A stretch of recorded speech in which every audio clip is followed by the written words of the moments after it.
इतिहास क्या है? विगत काल की घटनाओं का सच्चा विवरण या उन घटनाओं के विषय में इतिहासकार की धारणा? प्रश्न बड़ा साधारण है, परंतु उसका उत्तर बड़ा जटिल। इतिहास अक्सर इतिहासकारों की राय बनकर रह जाता है। वो इतिहासकार जो अक्सर अपने राजनैतिक, सामाजिक और धार्मिक विचारों से प्रभावित होकर लिखते हैं। नमस्कार, मैं हूं अतुल मिश्रा और हमने बीड़ा उठाया है इतिहास के पन्नों में दबी कुछ कहानियों को वापस खोदकर निकालने का। तो शुरू करते हैं अनटोल्ड हिस्ट्री का पहला अध्याय और आज हम बात करेंगे सोमनाथ मंदिर की। सौराष्ट्र में वेरावल के पास प्रभास पाटन नामक स्थान पर एक अत्यंत प्राचीन व ऐतिहासिक मंदिर स्थित है जो आज धर्म और आस्था के पुनरुत्थान का सबसे बड़ा प्रतीक बनकर खड़ा है। इस मंदिर का नाम है सोमनाथ मंदिर। यह एक ऐसा मंदिर है जो इस बात को साबित करता है कि बुरी ताकतें चाहे कितनी भी प्रबल क्यों न हो, अंततः धर्म विजयी होकर ही रहता है। भारत के इतिहास में इस मंदिर के बनने और उजड़ने की पूरी व्याख्या है और साथ ही व्याख्या है इसके पुनर्निर्माण की और कैसे इसके पुनर्निर्माण काम में रोड़े अटकाए गए। भारत के प्रथम प्रधानमंत्री, समाजवाद के स्तंभ, धर्मनिरपेक्षता की मूरत और स्वघोषित पंडित श्री जवाहरलाल नेहरू जी का नाम इस कहानी में बार बार आएगा। सोमनाथ मंदिर शास्त्रों में कही गई उस बात को प्रमाणित करता है जिसमें कहा गया है कि सृजन की शक्ति विनाश की शक्ति से बड़ी होती है।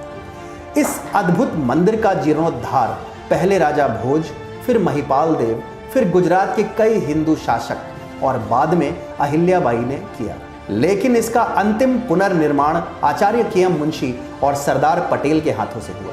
इस मंदिर पर सबसे पहले आक्रमण करने की जुर्रत जुनैद इब्न अल मुर्री ने की थी और इस मंदिर के पुनर्निर्माण में पहली बाधा डालने की जुर्रत पंडित नेहरू ने की थी। साल 1947 में जब आज़ादी के बाद सभी रियासतों के विलय का दौर चल रहा था तो जूनागढ़ रियासत के राजा ने पाकिस्तान में जाने का फैसला किया, लेकिन भारत के तत्कालीन उप प्रधानमंत्री सरदार वल्लभ भाई पटेल जानते थे कि इसकी इजाज़त देना देश की सुरक्षा के लिए खतरा पैदा करने के जैसा होगा। इसके बाद सरदार पटेल ने सेना की मदद से जूनागढ़ रियासत का विलय भारत में करा लिया। जब पटेल जूनागढ़ आए तो उन्हें लगा कि सोमनाथ मंदिर का जीर्णोद्धार किया जाना चाहिए। जूनागढ़ दौरे के दौरान सरदार पटेल ने जूनागढ़ के लोगों को दिए अपने भाषण में कहा था, यह सरकार नवनिर्माण के लिए आई है, नष्ट करने के लिए नहीं। अब पुनर्निर्माण का समय आ चुका है। यह वह समय था जब सरदार पटेल और के.एम. मुंशी ने मंदिर के जीर्णोद्धार की इच्छा व्यक्त की थी, परंतु जहां देश का एक विशेष वर्ग इसके पक्ष में नहीं था, वहीं देश के प्रधानमंत्री स्वयं संतुष्ट नहीं थे। सरदार पटेल ने इसके बाद अपने जूनागढ़ के दौरे में कहा, मंदिर के संबंध में हिंदुओं की भावनाएं मजबूत ही नहीं बल्कि व्यापक हैं। वर्तमान स्थितियों को देखते हुए हिंदुओं की यह भावनाएं सिर्फ मंदिर के जीर्णोद्धार से ही संतुष्ट नहीं होगी, बल्कि अब मंदिर में मूर्ति की पुनर्स्थापना ही सम्मान की बात होगी।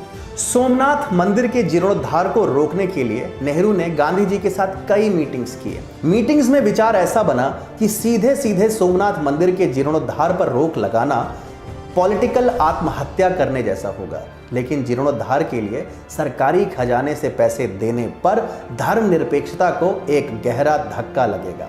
हालांकि दिल्ली में टूटे मस्जिदों, यहां तक कि सांची और अन्य बौद्ध मठों के पुनर्निर्माण में सरकारी पैसा लगाने से प्रधानमंत्री जी को कोई आपत्ति नहीं। तो फिर बात निकली कि अगर जनता का काम है तो पैसे जनता से ही लिए जाए।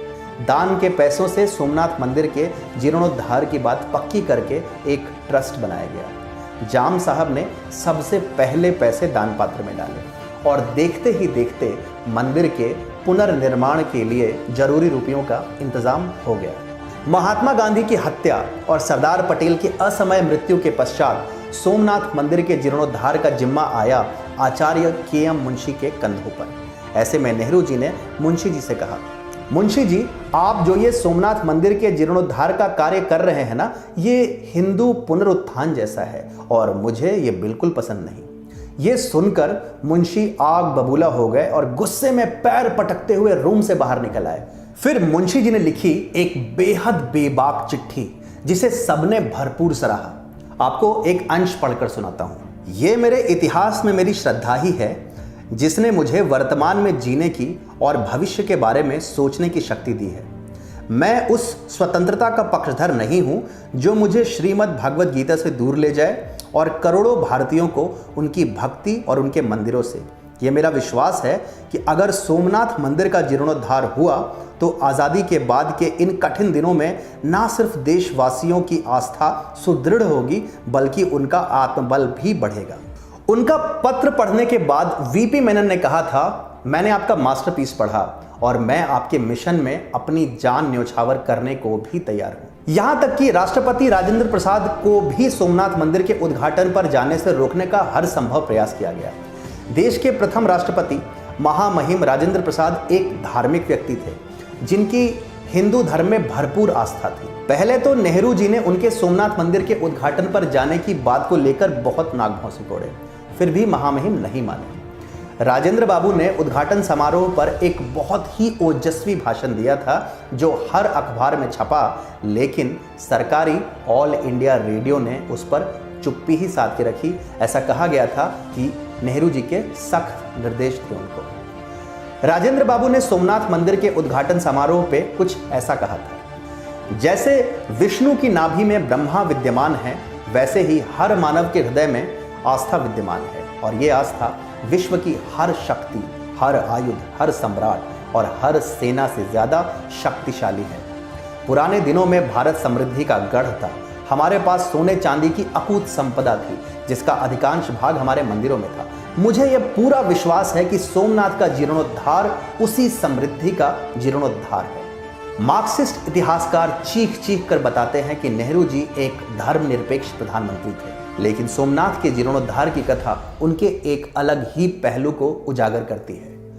आचार्य केएम मुंशी ने अपनी पुस्तक जय सोमनाथ में उल्लेख किया है, राजनीति में कुछ नेता बड़ा अजीब रवैया अपनाते हैं। वे अल्पसंख्यक समुदायों की धार्मिक और सामाजिक सुरक्षा की आड़ में बहुसंख्यक समुदाय की भावनाओं को सांप्रदायिक बताने को तैयार रहते हैं। कभी कभी धर्मनिरपेक्षता को हिंदू धर्म से एलर्जी सी हो जाती है। यह बात सोमनाथ मंदिर के पुनर्निर्माण से संबंधित कुछ प्रकरणों से स्पष्ट होती है। तो ये तो थी कहानी सोमनाथ के पुनर्निर्माण की। भारत के इतिहास की ऐसी ही कई अनकही कहानियां लेकर मैं आता रहूंगा आपके पास। जय हिंद, जय भारत, जय सोमनाथ।